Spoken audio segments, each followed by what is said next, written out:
The fundamentals of a healthy lifestyle is a really challenging question.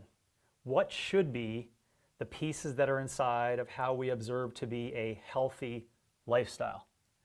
Well, we really have to ask the question around what is considered health and healthy for a lifetime first. I'll propose a definition. Healthy for a lifestyle would indicate that someone has, for a really long period of time, absolutely the highest amount of cognitive function they could possibly imagine. That means that they're capable of developing unbelievable strategies of thought, clear thinking, and mental acuity for almost the entire lifetime.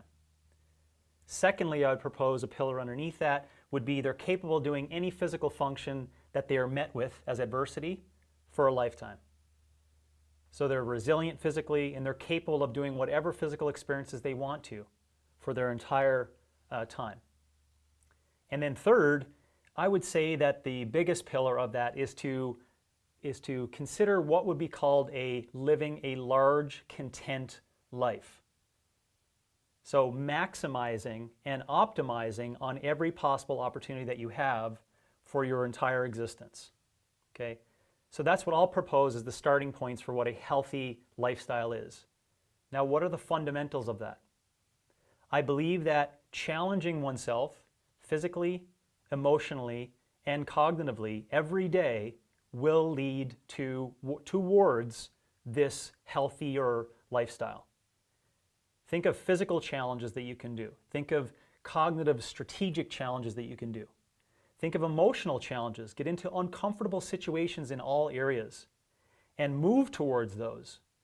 And you will know if that's the right kind of challenge because you should recover quick enough in order to learn and adapt from it and move forward. That's when you know it's either enough or it's too much. Second, develop rhythm.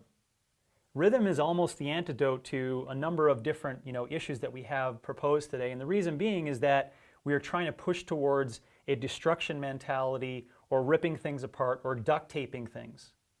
When really, actually developing a really solid rhythmical practice has been inside of us and embedded within all of our practices for millions of years.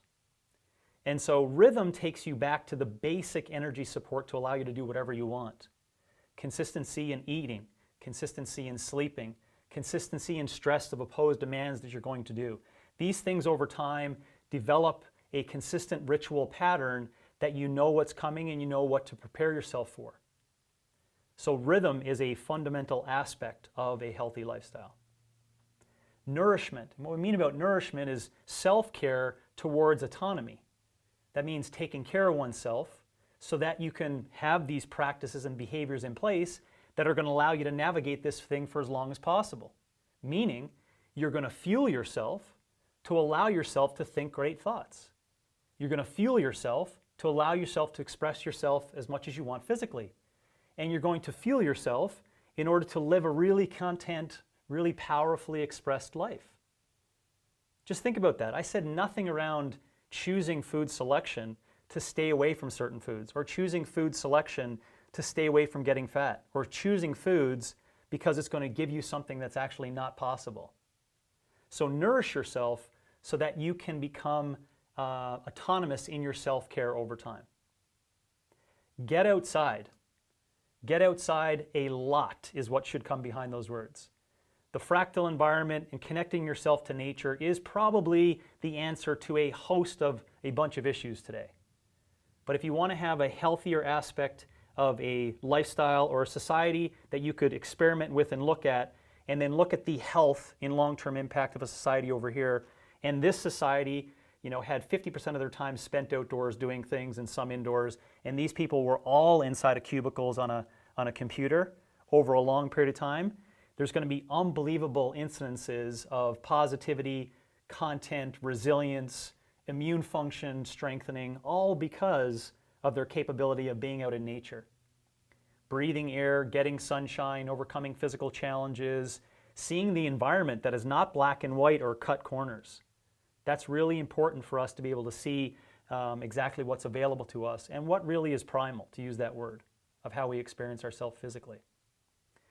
And then lastly, when the intentions are correct, and especially important for today, a fundamental of a healthy lifestyle is that no one knows that you're partaking in these things. So that's an indication of correctly aligned intentions. You're doing it because you can, and you're doing it because it's for you.